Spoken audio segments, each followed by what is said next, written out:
Hey, it's Scott Barrett, and welcome back to The Burning Truth. And I'm joined by a man who deserves his very own award for most likely to start a fight with a mic. It's Matt Burns, everybody.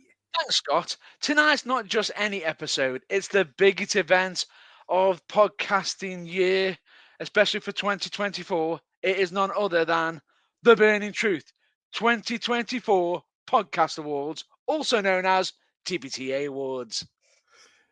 That's right.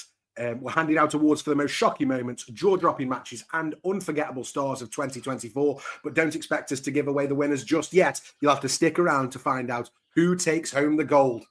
From shocking partnerships to career-defining matches, this year has been nothing short of legendary, and we're here to celebrate it all. So grab your favourite drink, hit that subscribe button, and get ready for an epic episode, because this is The Burning Truth. And we're just getting started. That's normally where the intro kicks in for us, isn't it? Right. Pretty much. Get into it then, shall we? Excited for this, Matt Burns? Oh, I'm definitely excited for this one. This is a very special episode of The Burning Truth, because not only are we live, which doesn't happen every week, but also I've got a Jackie potato. And always exciting. Actually, I think that's a first, isn't it? This is a first for us, isn't it? First, Matt, the first time I've eaten whilst recording the pod. Whilst recording, and live eating as well. Live eating. Hey, live what eating. What do they call it? Mukbang. We're into mukbang now, Matt Burns. We're spreading out. We're spreading out.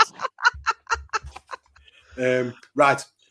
Why don't we start our awards? I'll drive, right? Let's start our awards with what I like to call biggest shock or surprise of the year. Do you want to talk us through a little bit about how we got to the decision we made, and then reveal our award for this? So, biggest shock or surprise of the year, Matt Burns?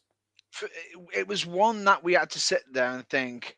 We didn't want to just go to just go into that caught me off guard or anything, but it's got to be something that's got to be absolutely shocking to everybody, something that we'd never ever think would happen, especially in the industry. We could sit there and talk about big moments like new championships, new teams, individuals turning, but what better way than to speak about unusual partnerships, ones that we can never see coming from out of nowhere. Yeah, and I think this came from, let's start talking about it now. WWE do not normally play ball well with others. No, they don't. They don't play well with others, do they? But at all. They don't. And yes, we know that other companies have got like the forbidden door and everything. But I feel like as though with this one, WWE pretty much booted the door open and said to another company, come on in, which is very unexpected. Very. And that's why our biggest shock of the year went to the partnership between WWE and TNA Wrestling. And I think that's fair, right? Yeah, definitely. Especially seeing as that partnership, not only did the partnership, you can sit there and say, oh, it could have been done through part of the year. No, it was near enough started from the actual start of the year. And it carries on to today, if I'm not mistaken, that we still have certain crossover between WWE and TNA, right? Exactly. And the fact that I would say, I think if I'm not mistaken, it actually all started from the Royal Rumble.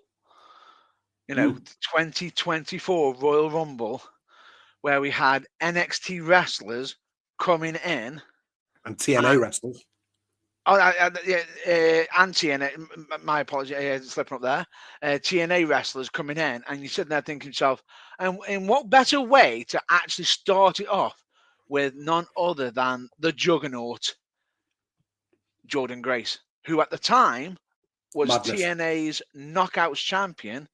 And you sort of thought, oh, it's a one-off. It's a one-off. And we had seen not the TNA Knockouts champion or the Impact Knockouts champion in WWE before. Mickie James had also entered the Royal Rumble with the Knockouts championship. So there was form for it to be a one-off, right? Yeah. So we sat there and thought it was a one-off. But then we got Naomi sort of who should just taken the title off. Yeah. No. Who Jordan Grace had the title off.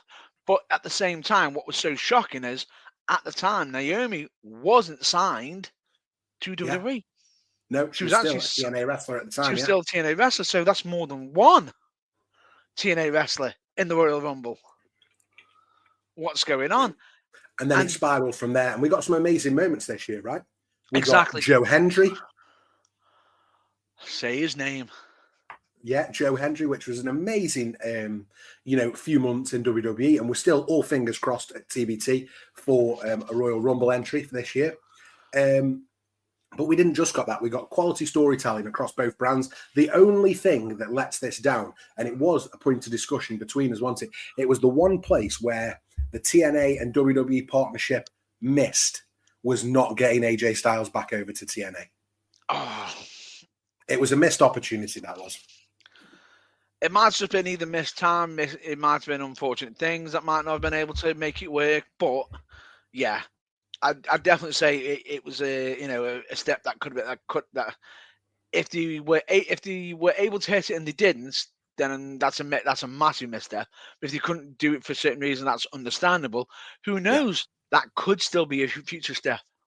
Maybe. Let's hope. Right? Let's hope. And as we go into 2025, who knows who WWE want to play with next? Exactly. So you never know. You never know. You never know. It's phenomenal, the fact that we've got two companies working together, and not only that, and everyone sat there thought, oh, it's just WWE just using TNA talent. It wasn't. We actually had WWE superstars on TNA. Absolutely. So it breeds it breeded great storylines, a fresh dynamic fit both sides, and also helped create magical moments and magical matches. Yeah, 1000%. Couldn't have wrapped that up better myself, Matt Baines. Let's talk about our second award of the night. And just so everybody knows, we've actually got 17 awards lined up for TBT. I wanted an 18th, but Matt Baines says I'm not allowed to award myself best co-host. So it's 17 awards for TBT. And we've got number 2 for you here. And it is a biggie. Matt Baines, can you talk us through why we chose our moment of the year? This was something that moment of the year is something that we should cherish massively, because it's something that could be considered, is it a once in a lifetime moment? Yeah, we can say that's a once in a lifetime moment with what happened. It was more than just once in a lifetime. It was epic. It was absolutely historic for many reasons, and the fact that it was something that the fans have been dying to see, been pleading to see, and the fact that we had to wait almost an additional year for this moment to happen. I think you gave it away there, Matt Baines. Let's talk about Cody Rhodes finishing his story at WrestleMania 40 as the moment of the year. Why did we choose it, Matt Baines, more than what you just said? Simply to put, as much as it might sound like a spoiler, which I could have leaned it to somewhere else, with the certain appearances of The Rock. Yeah, because not many people think of that. But the fact is, the reason why I picked this why we both picked this for moment of the year is because it was an end of the Tribal Chief's historic reign. It fulfilled, Cody Rhodes' personal goal to finish the story. And not only that, we'd also had the final boss being involved. We had literally John Cena, Seth Rollins, John Cena, Seth Rollins, Solo, and The Undertaker. The Undertaker.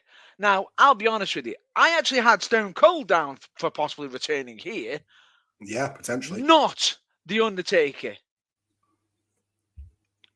But it was a moment that I was happy to be wrong. And did that take anything away from it for you, though? Oh, no. It added more. The fact is, I thought to myself, we're never going to see Undertaker at WrestleMania. And then you just hear that dong and you just like, jaw hits the floor. Wow.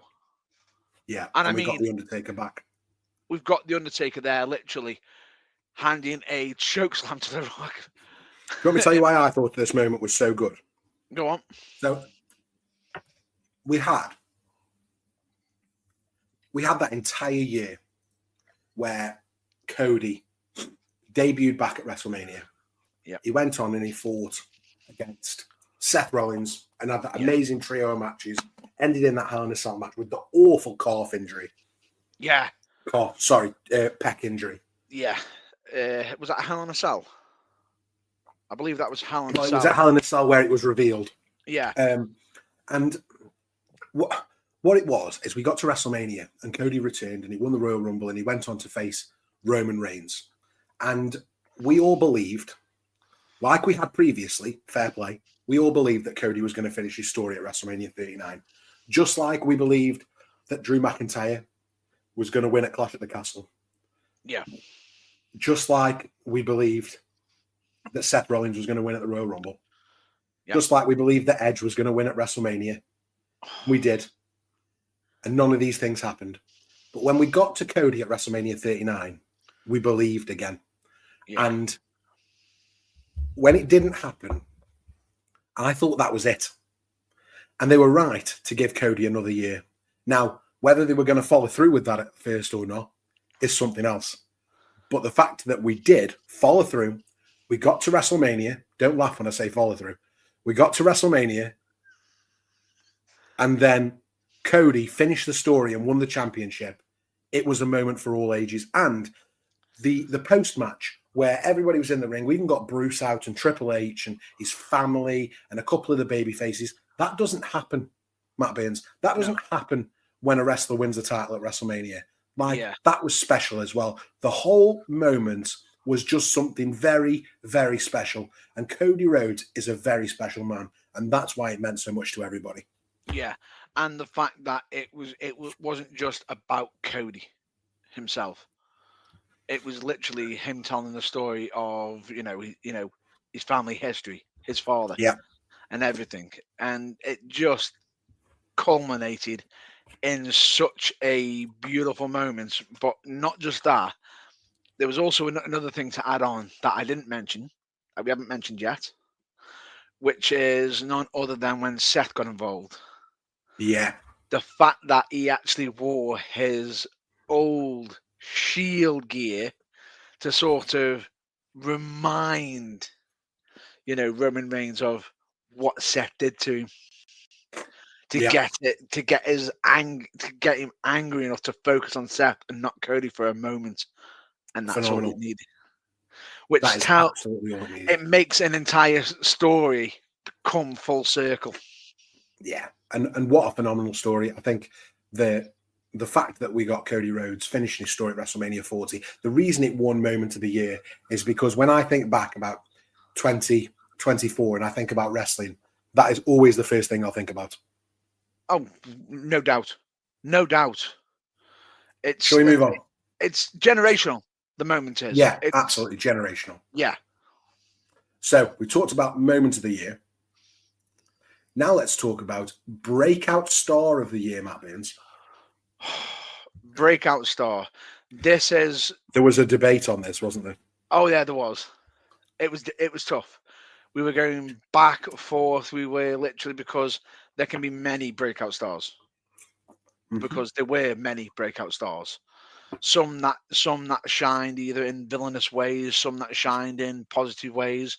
And, even some people who could have been, diving into between multiple companies and doing other stuff. Yeah. But the thing is, it's really, really tough, especially if you are a new incoming individual coming into the main roster or onto the main scene, and you're a generational superstar / wrestler with a famous family. It can be tough to sort of try to make a name for yourself, especially with the the whole history of a family looming over you. Absolutely. And that's where we get to with our Breakout Star of the Year, 2024. It's only Bron Breakker, Matt Burns. Definitely. Definitely, and he is more than deserving because the fact is, many could sit there and say, what, a lot of people sit there and say, why is he not using the same name? Why is he not using his family name? Yeah, agreed. And I think he's done a smart move here by not using the family name. He's not. It's almost like he's trying to carve his own path, his own Yeah, history, and the fact that his it's his name is almost close to another saying. And I'm surprised that no one's actually picked up on this. The fact that his name Bron Breaker sounds very close to Bone Breaker absolutely. because the speed and velocity he hits a spear, I'm surprised he doesn't snap people in half. Yeah. And when you think about the year that he's had, he exploded onto the main roster, captured the Intercontinental Championship twice, if I'm not Yeah. mistaken, consistently delivering outstanding performances. And I think what sets Bron Breakker apart for me, Matt Burns, I'm not sure what you think, but I think what sets him apart for me is that intensity and charisma. And I think that's why we've pretty much marked him as a future contender and a future sort of cornerstone of WWE. This guy's going to be a big main event player in the future, I think. When I If think about the future of yeah, WWE. this is how sure I am.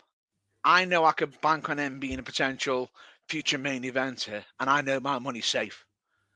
I Yeah. know my money is safe Something would have to go because horribly wrong for Bron Breakker not to oh, become a it's got to be megastar. it's got to be absolutely it's got to be like cataclysmic for it to not happen. And the fact is with him is whether he's being liked, whether he's being hated, the man more than earned respect already from fans for the like you said, the intensity and charisma that he brings to that table. Yeah, totally. Couldn't agree more, Matt Burns. Absolutely.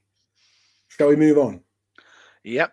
Let's move Well, on. just to give you a quick recap, then, we've had biggest shock or surprise of the year was WWE's partnership with TNA Wrestling. Our moment of the year was Cody finishing his story at WrestleMania 40, and that was our breakout star of the year. And we decided on Bron Breakker. Now, for our fourth award, I'm going to take you on a bit of a history lesson here, Matt Burns, because you know this better than anyone. Before I was part of this podcast, I used to listen, and over the years, this podcast has not been kind to a certain WWE main roster worker. Yep. For all the right reasons. We've had the podcast, I think, has been very challenging for her, but but with the aim of wanting her to improve and be better. Spot on. However, this year, 2024, for me, was the year of the one and only Nia Jax, the irresistible force. And I'll tell you why. Because Nia Jax reinvented herself in 2024. She transitioned to a more relatable, authentic character. I think we felt that she was being herself. Her in-ring work and promos have showcased significant growth this year, and it's culminating in her winning not only the Queen of the Ring tournament, but then having an absolutely fabulous reign as the SmackDown and then WWE Women's Championship. And I think when I think of this year and the SmackDown Women's Championship, Bayley won it at WrestleMania, and that was a lovely moment. But actually, Bayley's reign didn't live up to what we wanted it to. Yeah. It didn't. It wasn't a success for a lot of different reasons, and I don't want to go into those now. But Nia Jax's reign on SmackDown absolutely was a success. Yeah. And she's been so consistent this year, not just as a character, but in the ring too, which I think is one of our main complaints going back a few years, is that she's been sloppy and a little bit dangerous over time. Whether it's been, and whether that's fair criticism or not is up for debate. Mm-hmm. But this year, Nia Jax, for me, is the most improved wrestler. Yeah.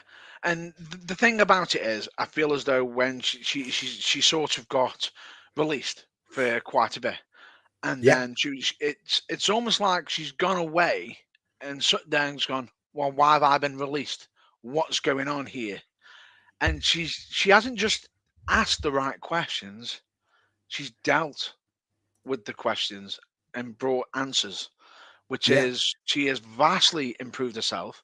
And the fact that instead of it just being, oh, I'm better than you because I'm the most dominating, I'm the biggest, and everything. She Yeah. hasn't just been just a carbon copy, a shell, sort of like, just using the typical basic heel things. She seems to have developed her own personality, her Yeah. own character, and it really, really shows. So And it's when it worked this year, right? It's worked. it's more than just worked. It was literally, the fact is she became an irresistible force because you had to see how much of an improvement she was making. In almost each week she was getting better and better and better. The fact that we got moments like you said, she became so relatable instead of it just being like just I'm the champ, moving on. It's like Yeah. her interactions with Tiffy when she's literally indicating to Tiffy, yes, you can't, I don't want your cash on me, but there is another main champ, uh, Yeah. Those moments are fantastic. And I think when I think about Nia Jax, I tell you what I want, Matt Baines, actually. I want you on record today to tell me that Nia Jax, I want you to say it. Nia Jax was the most improved wrestler of 2024, and you are a fan of Nia Jax. That's what I want to hear. hang on. I, I'm, Matt I'm Burns, recording. Matt Burns, I know it's being recorded because it's going to be on YouTube. Matt Burns, will absolutely 100% agree that Nia Jax is the most improved wrestler of 2024 and has been an absolute standout to the point of I want to see her almost every week on WWE television because she has been an absolute standout. Yes. Do you know what? It was probably about halfway through this year when I really started seeing a difference in Nia Jax. And I remember we had a debate about it. I don't think it was on the podcast. I think it was around that time, but I don't think we actually had the debate on the podcast. But you weren't sold at that point. And I said to you, this is around Queen of the Ring time, but before she'd won the title. And I said, just watch her for the rest of this year because she's going to be, it's going to be special. And she has been, hasn't she? Yeah. Yeah, absolutely. I can't disagree. And the thing is, the fact that you actually got me saying what I've just said, especially with the history of the Burning Truth, the fact is, if that's not evidence enough that she's the most improved wrestler, there isn't any other evidence. Let's move on, Matt Burns. Our 5th award, and this is a big one, right? So this is our indie darling. And I'm going to let you drive from here, Matt Burns, and tell me what you think this award is for, what it stands for, and why we've chosen this person. For me, the Indie Darling Award is for somebody who is on the independent scene and not just like on the big shows. Yes, they might have been on the WWE, they might have been on AEW, they might have been on TNA and everything, but they're not just working them shows. They are working on multiple independent shows. They are working the GCW shows. They're working over internationally. They are over here in the UK. They're over in Canada. They're all, there isn't a place there isn't a country or place or independent wrestling company that they're not willing to work with, and the fact that they are willing to work with anybody on the scene, it's just absolutely phenomenal and a credit to the winners' dedication. Because for me, the indie darling isn't just the fact of just working the independent scene. They are instead of just sitting there saying, "I want to make this company big," they are the ones that wanting to put wrestling forward more, as in as a whole, as in they want to make wrestling their main thing to push, instead of it just being one single company. And without further ado, Matt Burns. Will be in the winner of the Indie Darling is none other than always ready Matt Cardona. Yeah, do you know what? We've talked about this loads of times on the podcast. I aren't my depth of independent American wrestling knowledge isn't quite to the level of yours. I tend to be or feel that I'm a WWE fan, and some may call me an expert. I'm not quite sure about that, But what I do know is that Matt Cardona has dominated the independent scene again last year. He brings star power to promotions, places like GCW and TNA. His adaptability to he's got a knack for drawing crowds, right? Which is the main thing for these independent promotions, and that's reaffirmed for me his position as indie wrestling's biggest draw, and that's what this is about, right? It's Indie Darling is about indie wrestling's biggest draw, and for me, that's Matt Cardona. Yeah, spot on. The fact is, he has many nicknames. You know, the King of Death matches. He's dubbed himself. You know, he has become a bit. You know, there's a nickname that he's been given by fans that he hasn't actually decreed himself. A belt collector, which he has become a bit of a belt collector. But the point being is, the man. I think the always ready is always spot on. That nickname is very fitting because regardless of which, and he's actually said this on an interview, regardless of where he's working, he won't come in and sit there and just go, I'm just going through the motions because I'm just here for a payday. He comes in and he will bring the full 100% Matt Cardona, whether it be, he could be in a bingo hall and he will bring Matt Cardona to it and literally make it stand out, regardless of whether there's one wrestler or thousands upon thousands or even millions watching.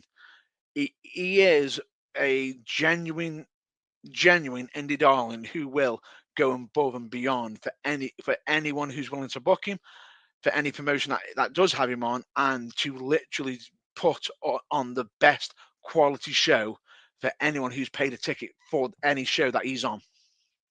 How much does Matt Cardona pay you? I mean, you're working hard as his hype man right now, Matt Burns. That's what I'm saying.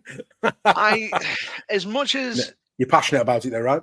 Yeah, and it's the fact that he's passionate about wrestling, not just the independents. He will work anywhere, and he has been a credit to the independent scene and the whole wrestling scene, because for him, he literally says, whether it be bingo halls, whether it be top of the mountain and everything, he'll bring his A game no matter what, because that's the way he has been taught from day one.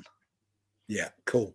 Okay, let's move on then. The next two awards actually are fascinating, to say the least. So what we've got next, and I'll give you the rundown of both, is we've got our crowd favorite award and our Heat Magnet Award, which is basically our top babyface and top heel of the year, is what we're saying, in terms of the crowd reaction. Yeah? I will say the crowd favorite was definitely an easy choice. Absolutely. And do you know what? I'll talk this through, Matt Burns. I don't mind. The reason we chose Jey Uso, and I went there early, accidentally went there early. Jey Uso was infectious energy, crowds, overwhelming reactions. Yeet, nothing could be more over than yeet. And that catchphrase made him a standout babyface. The transition from the Bloodline and SmackDown over to Raw really allowed him to connect even deeper with fans. And I think what's really interesting about main event Jey Uso is that he did all this in spite of a terrible singles match with his brother at WrestleMania. Yeah. A real letdown, which could have killed all his momentum, but it didn't, right? It didn't kill his momentum. He absolutely went from strength to strength and continued this year as strongly as he started it. And I was worried that it would peter out over time. And when the Survivor Series joining back with the Bloodline to take on the Floodline, the new Bloodline, the fake Bloodline, the Floodline, I thought, we're going to go back to Jey and Jimmy now. We're not going to get the same main event Jey. And that's absolutely not been the case. We've got more main event Jey now than ever. And I absolutely love that he's carved out his own character. Yeah, and it's absolutely fantastic. It's absolutely fantastic, the fact that as much Michael Cole on Raw. The fact that he nearly put his back out. He yeeted that hard. He nearly put his back out. The fact that you got Michael Cole jumping onto the the announce desk, yeeting. It's astronomical. Yeah, it's astronomical. The fact that you got Michael Cole being in that hype, man. Absolutely fantastic. Absolutely fantastic. Also, sidebar, that new Raw announce table, that is not anyone's friend. I am the table. Right, what we got next? We've got number 7 next. Award number 7 of 17 and we are half an hour in. So thanks for joining us for this. What we've got here is our heat magnet, and I think this one is for somebody who's become, was already on the rise, but has become a top heel in 2024. Draws nuclear heat from fans, Matt Burns. Fair to say. Although there was a close call right near the end. Okay.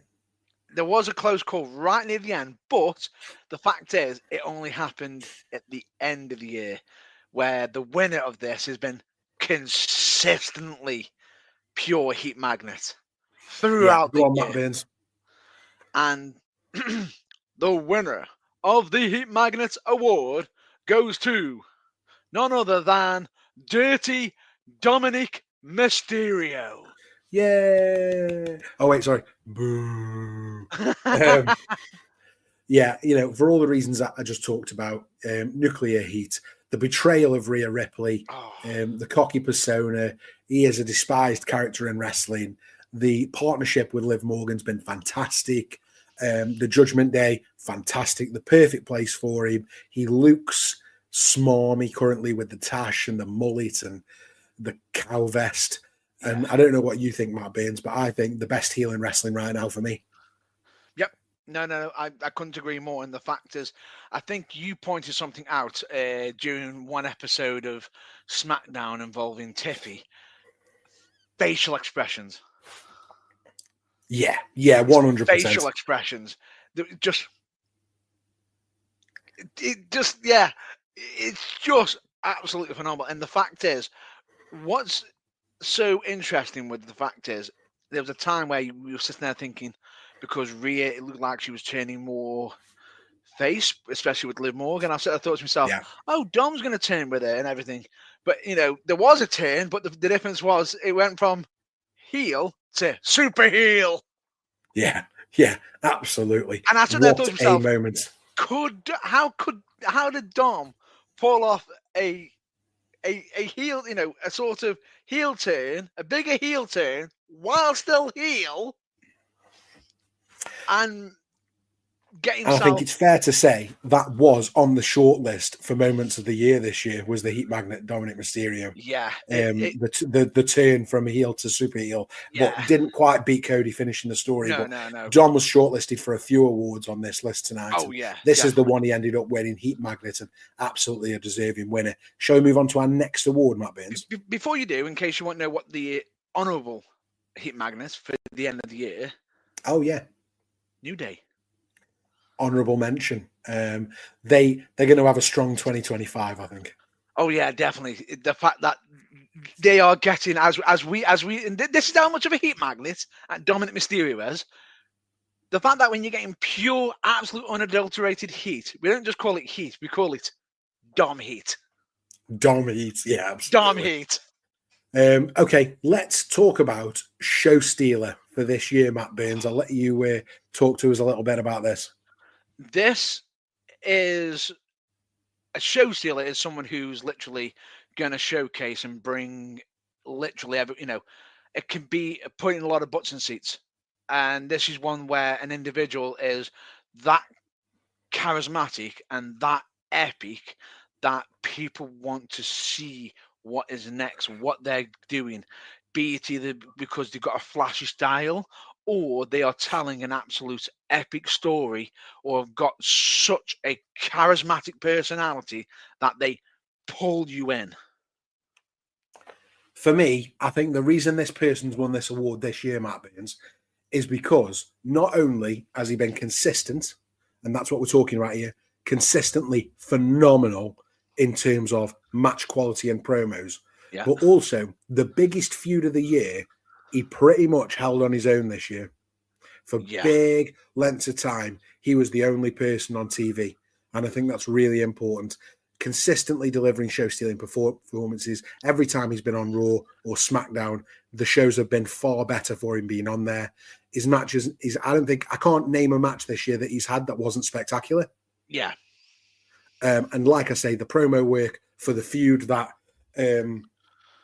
probably the feud of the year, maybe, was was, he held it for the majority of the time because his opponent was injured. And that person was the Scottish psychopath, Drew McIntyre.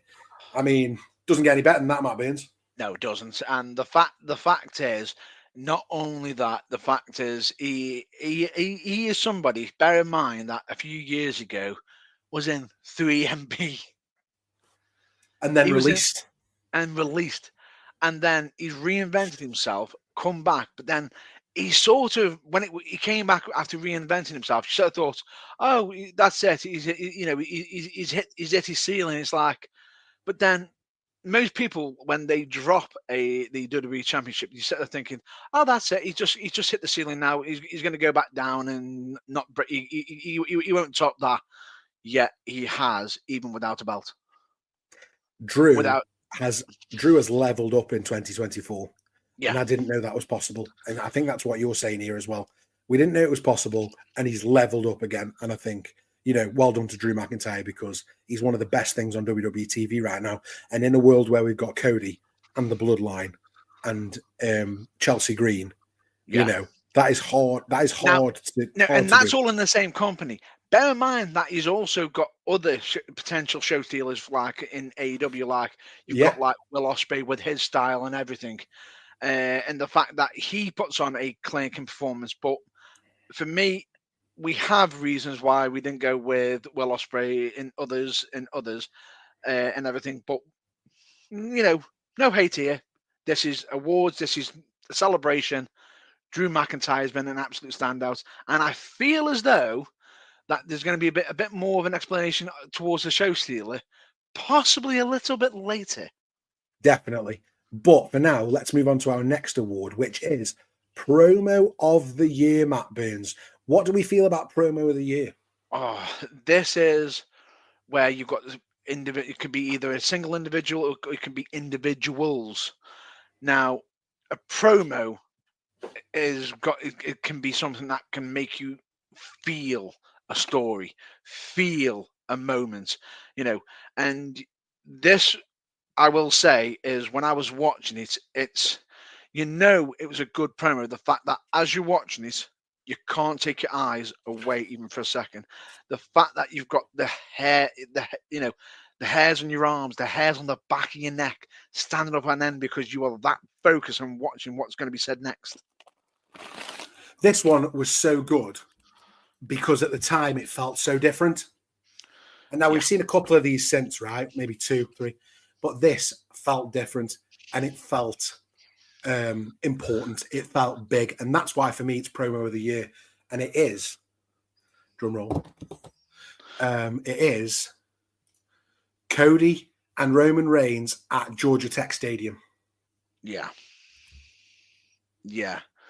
The fact is, the fact that as much as they could have just said it in the ring and everything, the words that they were using were good, but where they were made it feel that almost so special.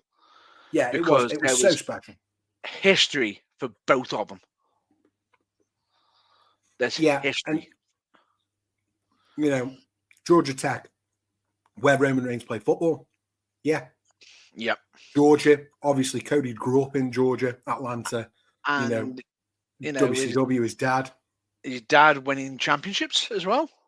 Yeah, absolutely. So I think that the emotional depth, the stakes, the on-screen drama as they came together as a tag team to fight this new bloodline. The Floodline.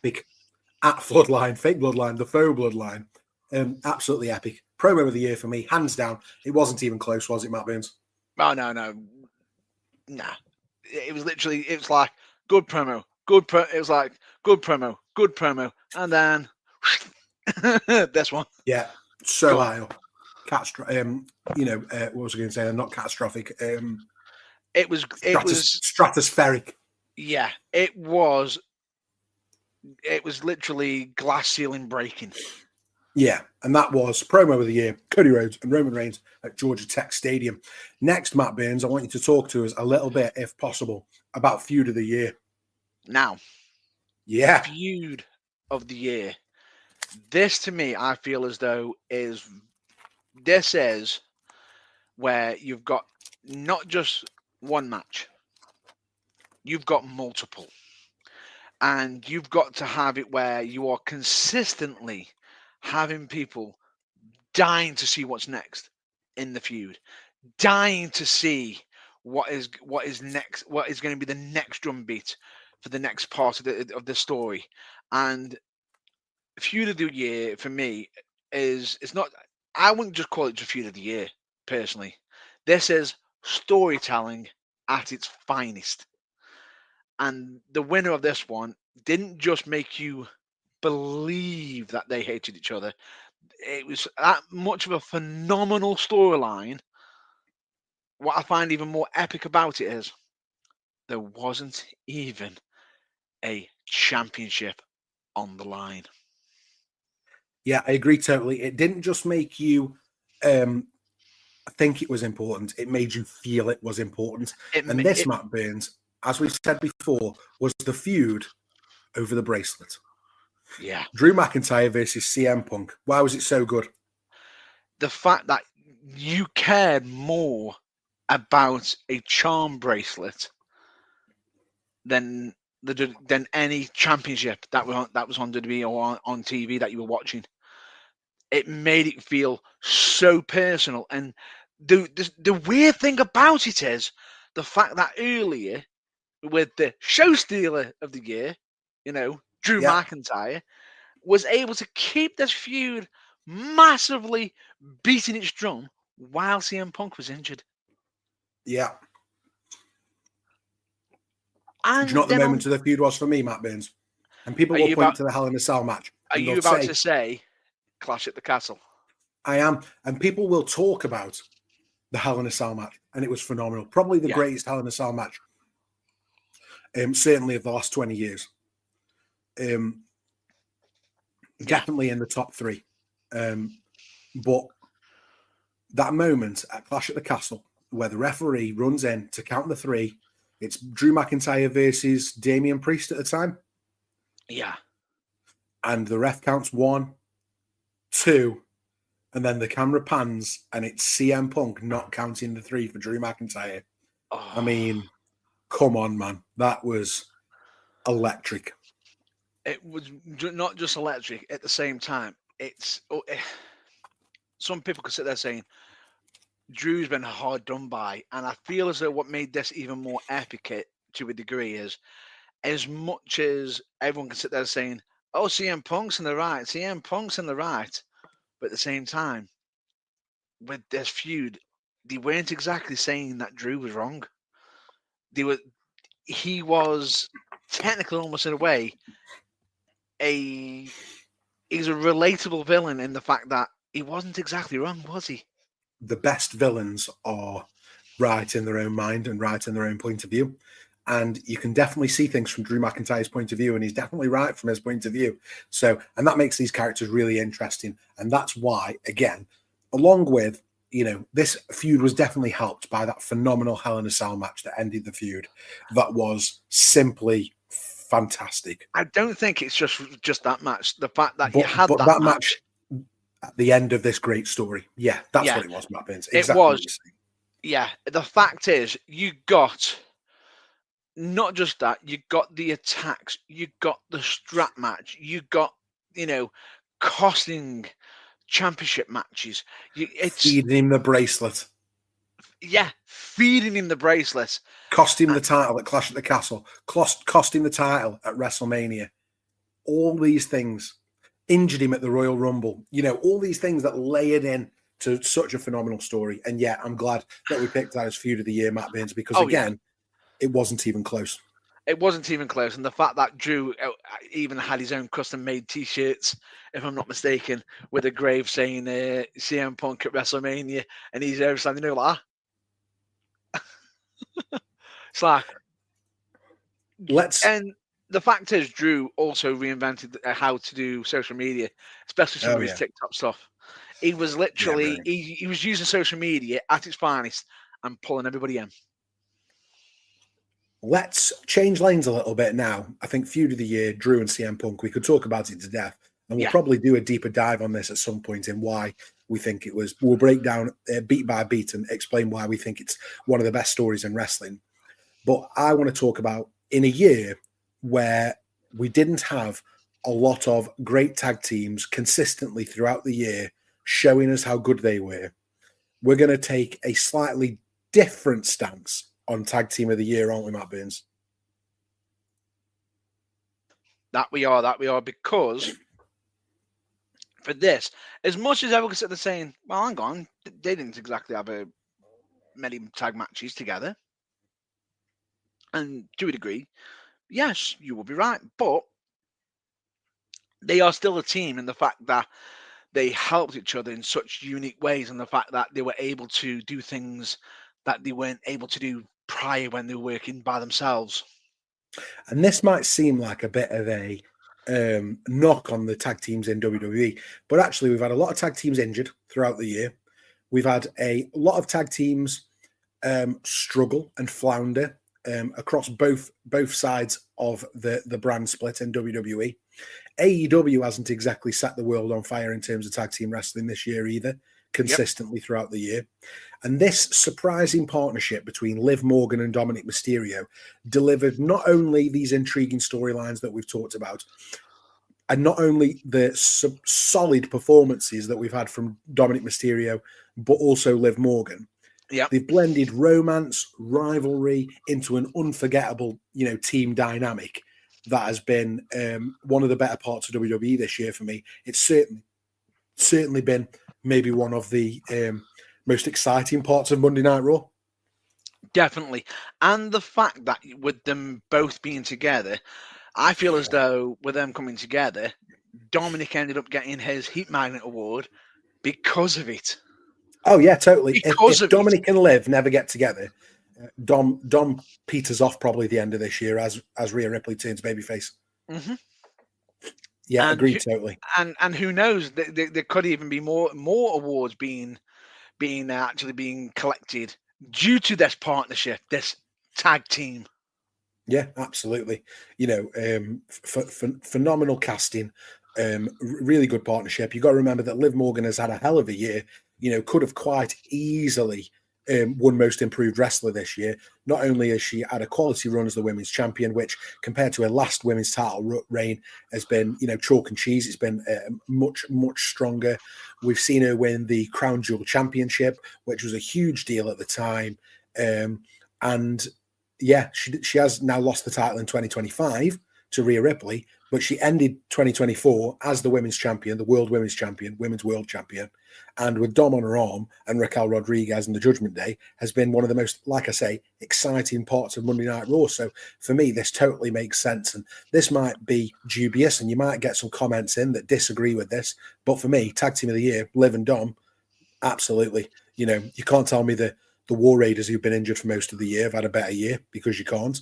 You can't tell me the New Day, who've been missing for most of the year, have been better than that, because they've been missing for most of the year. Yep. DIY floundering on SmackDown until the heel turn. Pretty deadly. Where have they been? The completely miscast for most of the year, the Street Profits with Bobby Lashley. Yep.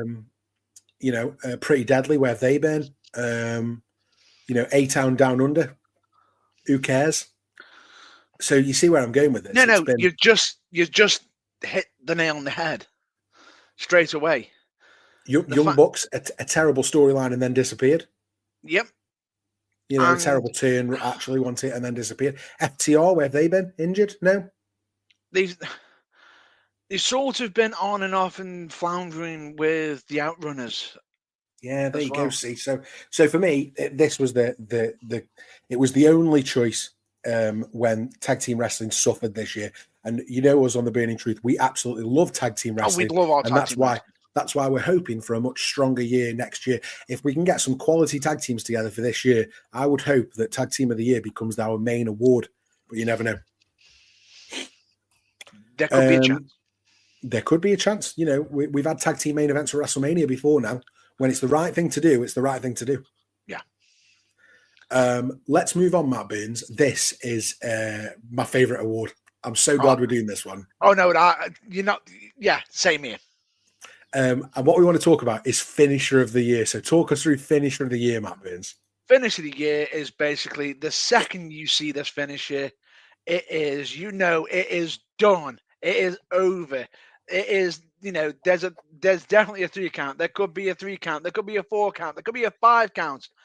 The match is done, dusted, over, finito. And we're not talking about, oh, he's at the finish and someone's kicked out. No, this is one of them. This is the move where the second you see, it's done. So let's talk about some honourable mentions first, because we did talk about these, didn't we? RKO, always steady. Yeah, can be out of nowhere, solid move.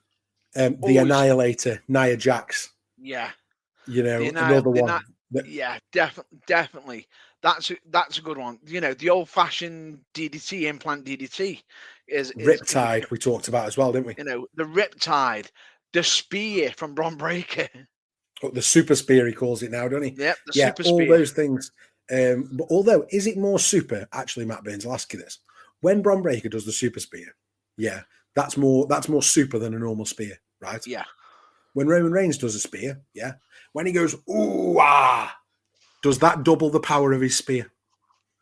I think that's his charge up. Does it double the power? I wonder if it doubles the power.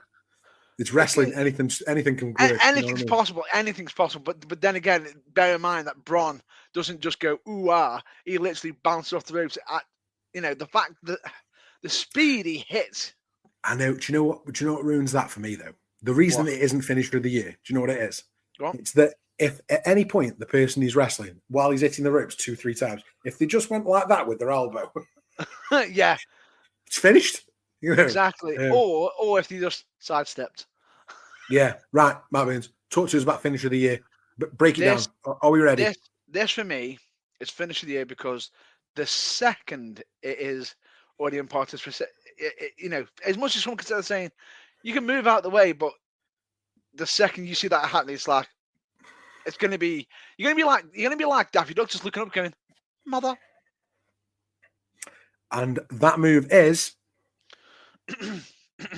none other than the Tsunami. The Tsunami by Bronson Reed. And I think about all the times he's hit it this year, Matt Burns. The image actually on your screen now, if you're watching along on YouTube, is the Tsunami on Seth Rollins. It's one of the 9. But I think even more impressive is that, I don't know if you remember the one on Bronson Reed, not on Bronson Reed, on Braun Strowman on top of the car. Yeah. Absolutely epic. Some of the Tsunamis that have been hit this year, and obviously the Tsunami that broke an ankle from the top of War Games cage through that table. Bear in mind, he did one on R-Truth while R-Truth was standing. Yeah, he's a hero. I absolutely love Bronson Reed. I love this finish, and I think he deserves our respect. And the fact is, and here's a little hidden detail that not many people might know now with the Tsunami. Watch how he gets up. He goes from 1 foot, doesn't he? I've noticed that. He goes from 1 foot. And do you know why? Because it's different? That's a guess. That's one, but he's also paying tribute to somebody else. Oh, right. Okay, go on. Bam Bam Bigelow. Oh, wow. It's a tribute to how I like it even more now. How he used to hit his headbutt, his flying headbutt. Oh, I like it even more now. I'm even more a fan of the Tsunami. I mean, I don't want to take it as a finish, but I like it a lot. Yeah, it's definitely a match finish, that is. But bear in mind, when he first started and he used it on NXT, he used to do it double-footed off the top rope. But for some unknown reason, I think since he started that changeover, he's made it look more devastating. Yeah, absolutely. I think you can't really put your finger on why it's different to begin with, but the fact that it is different makes it special. Yeah. Yeah, the Tsunami. Fantastic. Right, shall we move on to our most consistent performer? Let's go for it. The most consistent. Talk it through. This is somebody who has, no matter what, they have always consistently put on an absolute stellar match. Hard, be either hard hitting from pillar to post, back and forth, and everything, keeping all fans engaged out whenever they appear. The second you see that this individual's on the show, it's going to absolutely stand out. And do you mind if I give a bit of a hint and maybe You spoiler. do what you do, you Matt Burns. I've got to do me, because many can sit there and say with this style that this individual has, he always produces banger after banger.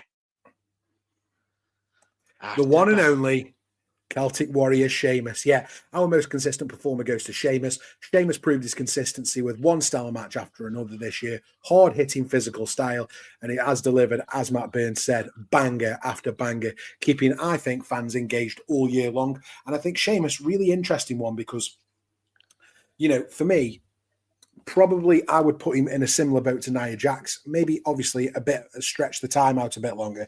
But when I first saw Sheamus a very long time ago, when he first came to WWE and he was feuding with Triple H and John Cena, etc., got to remember that the guy won his first WWE title within a year of being on the main roster. Yeah. I don't know if it was because he hadn't built up enough equity with me, but I wasn't a fan. And actually, the longer we go on, the more I appreciate Sheamus. And I think he is a phenomenal part of the WWE roster. And we should all, absolutely bow down to Sheamus. Yeah. Yeah. Regardless of it, the fact is when he was on the independent circuit, being formerly known as the Irish Curse or SOS, the fact is he has been absolutely a standout regardless of it. And for me, like we keep saying, he brings banger after banger. Bear in mind, example, put him in with anyone and he produces quality. You've only got to look at some of the more recent matches with Ludwig Kaiser. Yep, Ludwig. Sheamus versus Gunter. Yeah. Against a certain show stealer, Drew McIntyre. Bron Breakker. Yeah, some of these matches have been phenomenal. Yeah. So, Sheamus for our most consistent performer, I think easily Matt Burns, yeah. Yeah, easily. And not only that, not just in one-on-one action, triple threat. Ludwig and Bron Breakker, the triple threat. Yeah, absolutely. Most consistent performer for me, Sheamus. Shall I do a quick rundown of what we've done so far, Matt Burns, whilst we get into our last four? Go for it. So, biggest shock or surprise of the year went to WWE's partnership with TNA Wrestling. Our moment of the year was Cody finishing his story at WrestleMania 40. Our breakout star of the year was Bron Breakker. Most improved wrestler was Nia Jax. Indie darling, Matt Cardona. Crowd favourite was Jey Uso. Heat magnet was Dirty Dominic Mysterio. Our show stealer was Drew McIntyre. Our promo of the year was Cody Rhodes and Roman Reigns at Georgia Tech Stadium. Our feud of the year was Drew McIntyre versus CM Punk. Our tag team of the year, controversially, was Liv Morgan and Dominic Mysterio. And our finisher of the year was the Tsunami by Bronson Reed, leaving us with the one we've just done, which was our most consistent performer, Sheamus. So, number 14 of 17, Matt Burns, our match of the year. Shall we just put them out of a misery, or do you want to talk us through? This is, for me, match of the year should be whenever it's match of the year. For me, if there's a story behind it, this should be the match that should be ending stories. If it's just a one-off moment, it should be a match that should be an absolute epic clash and a showcase where people are demanding to see more, regardless of wherever it is. Match of the year should be the match that everybody wants to see again, potentially, regardless, either the same year or even the following year. But it's a magical moment once it happens. But with that being said, for me, for the burning truth, yourself included, Scott, match of the year has been none other than earned by Drew McIntyre versus CM Punk, Hell in a Cell at WWE Bad Blood. Couldn't agree more. Epic clash. The perfect conclusion to that intense feud we talked about before. Yeah. Both men pushing the limits in a violent and emotional encounter that defined for me the year. And the couple of moments that I want to talk about there, which is the cut on Drew McIntyre's head. The fact that the bag of tacks wasn't a bag of tacks. It was a bag of bracelet pieces. And most importantly, that bump. that Drew McIntyre took from the Claymore on the edge of the steel steps. Holy moly. What a bump. That brought tears to me. When I watched that, I cried. Oh, yeah. You knew it hurt. I think we all felt it. It literally, I was holding my back as that happened. It was like, oh no. And do we think it was planned, or do we think he was supposed to land flush on the top? I think he was meant to land flush. I Oh, generally do. I kind of want it to have been planned because it was so like such an ugly but brilliant bump. It's basically almost like a Bob Ross moment. The fact is, even if it was an accident, it turned into an epic moment. It hyped up the match even more because it was like, wow, what are they willing? It made you sit there thinking they're willing to put their bodies and risk themselves this much. Yeah. And the reason why I think it was legit is the fact of as soon as he hit it, the way he arced his back. Yeah. Yeah, he knew it, didn't he? Oh, but then again, regardless of even if it was planned or not, that had to hurt. That had to suck. It had to suck. Right, we've taught this feud and match to death, Matt Burns. So let's move on to number 15. Let's talk about, and I'm going to let you take the lead on this one because you're going to love this, aren't you? I want you to talk about our comeback of the year 2024. How do I do this without producing a tear? Yeah, please don't cry on the burning truth.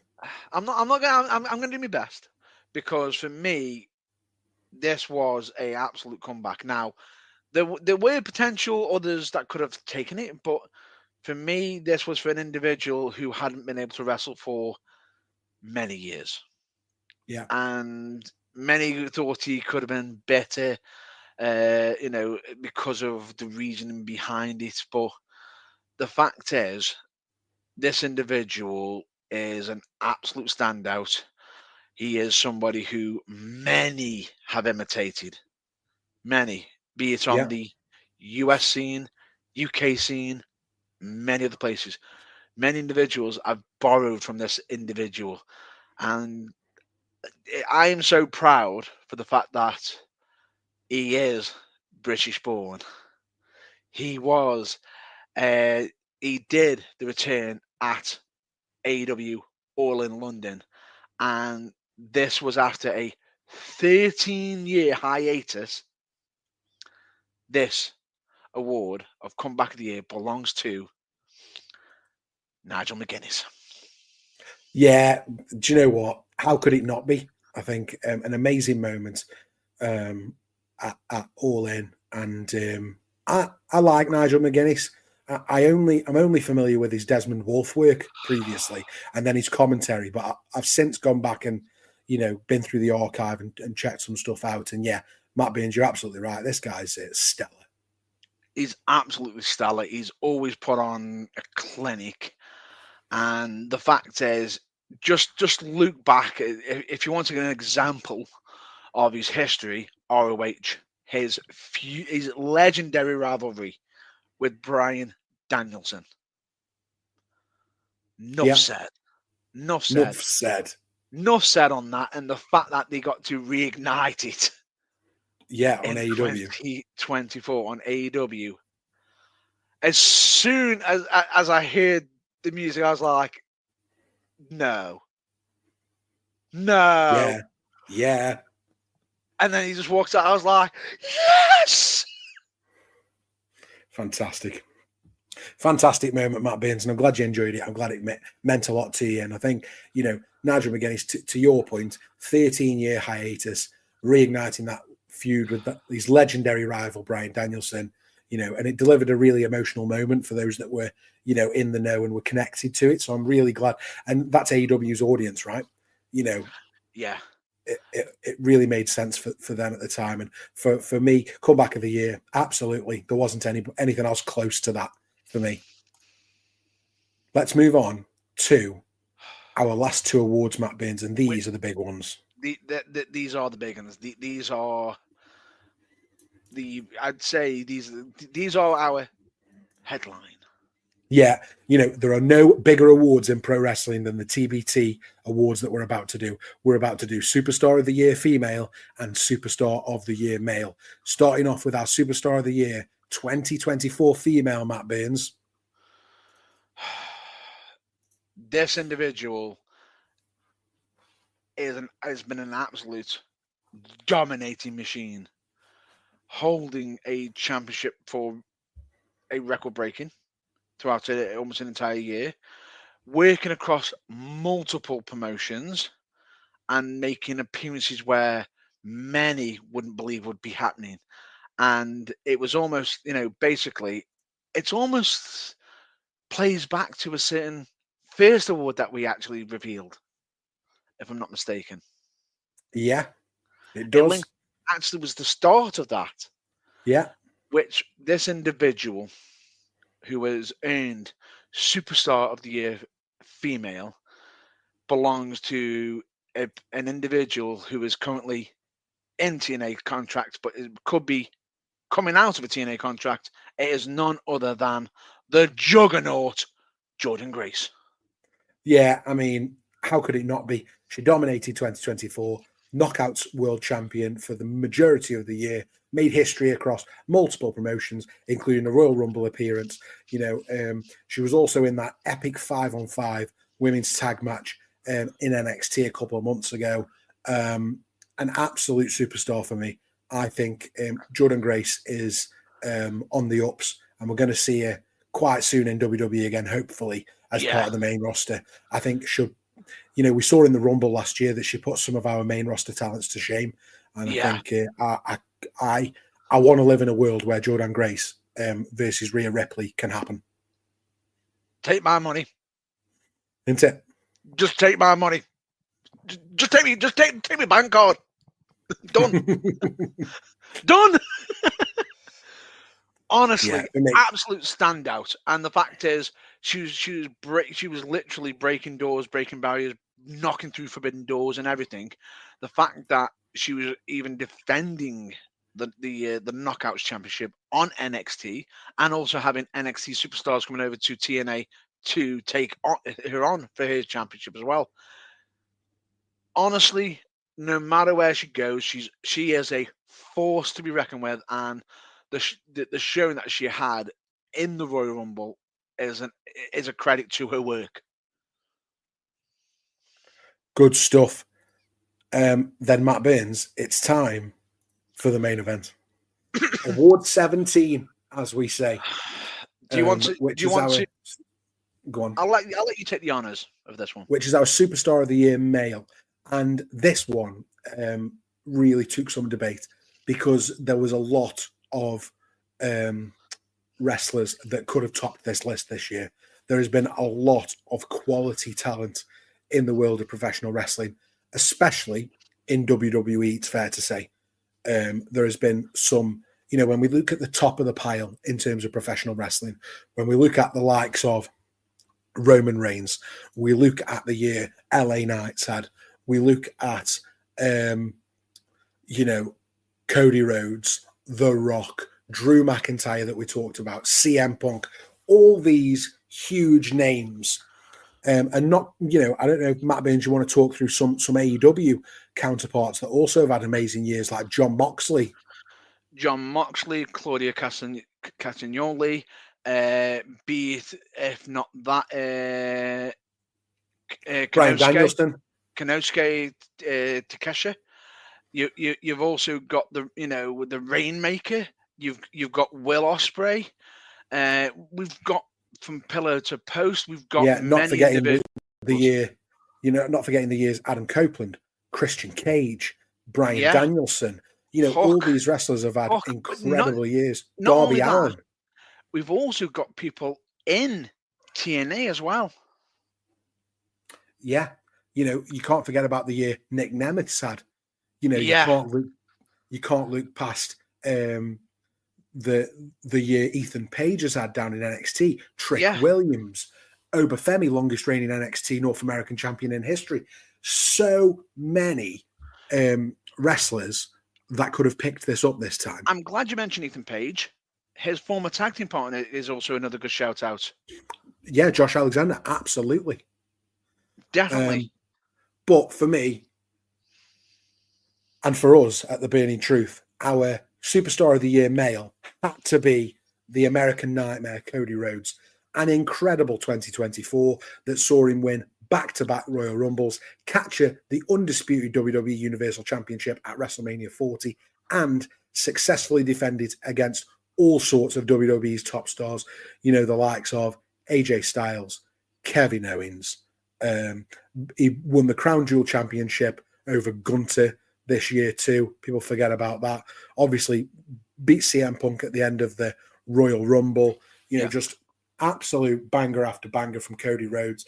You know, and how could he not be? He's held the company on his back now as the main babyface. And The Rock said on the first Raw, he said the last 12 months. That's not true. He's been doing this for 2.5 years.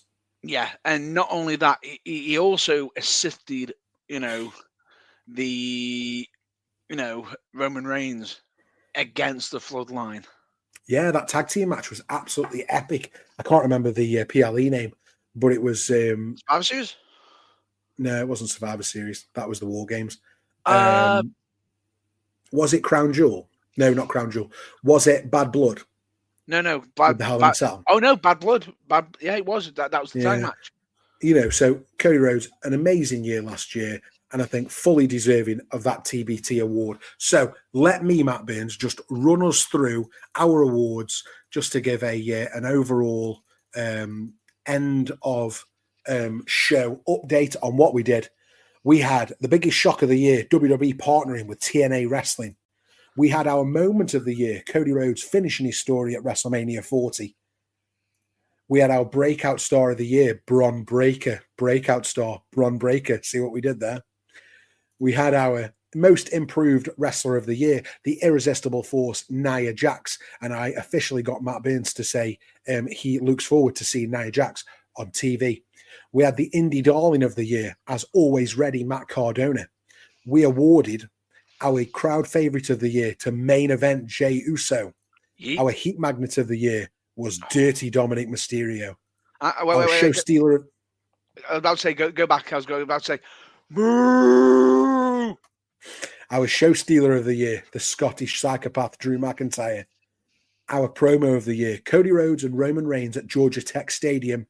Our feud of the year, Drew McIntyre versus CM Punk. Our tag team of the year, Liv and Dom. Our finisher of the year, the Tsunami. Our most consistent performer of the year, the Celtic Warrior, Sheamus.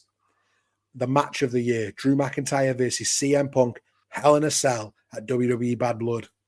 Our comeback of the year, Nigel McGuinness, AEW All In London.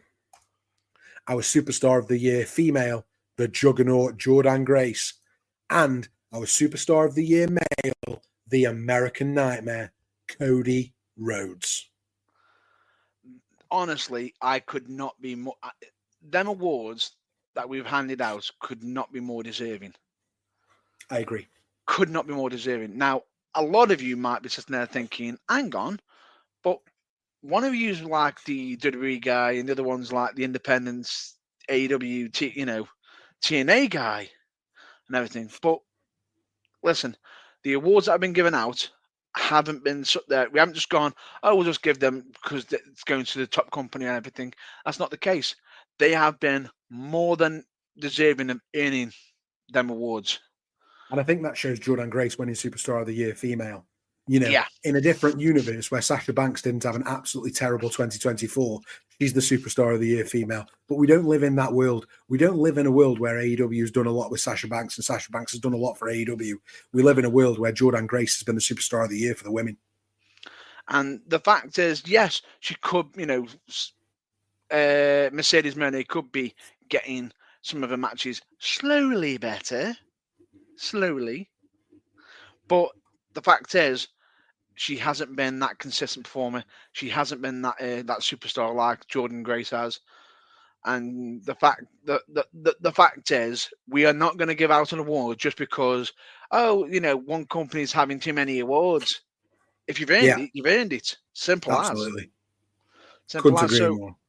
with that being said, I'm going to say that's a wrap on the Burning Truth, the Burning Truth Awards, also known as the TBT Awards. From shocking partnerships to unforgettable feuds, this year in wrestling, and the year of 2024 has been nothing short of legendary, and we are thrilled to have celebrated it with all of you who've watched and listening in. Yeah, absolutely.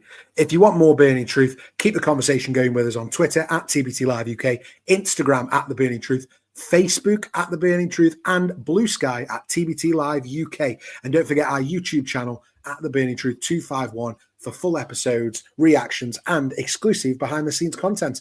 And we're also on TikTok at The Burning Truth 251. Don't miss next week's episode. We're going to do something a little different. We're diving into a watch along to watch along one of the greatest Royal Rumbles of all time, Royal Rumble 1992. You're not going to want to miss that one. That's a new format for us. We're really looking forward to it. Yeah, make sure to hit the like button and of course the subscribe button to to the podcast. Leave us a review on your favorite platform. Your support does keep us going and help us bring wrestling fans together from all over the world and help us bring wrestling to the forefront. Yeah, absolutely. And of course, head over to theburningtruthuk.com for breaking news, exclusive stories, blogs, and all that cool stuff that we get up to. All the updates on your favorite wrestling events and stars. You won't miss a beat with us. You won't miss a beat with us. You won't miss one either. Definitely. And I will say, I definitely know that there is some quality posts on there and some quality blogs on there because I've been checking them out. And let's say they're Scott, chef's kiss on some of them. Absolutely outstanding. But with that being said, until next time, stay fired up, stay passionate, and always remember that wrestling is for everyone. And of course, I always say this, DFTBA, which of course always means don't forget to be awesome. Excelsior!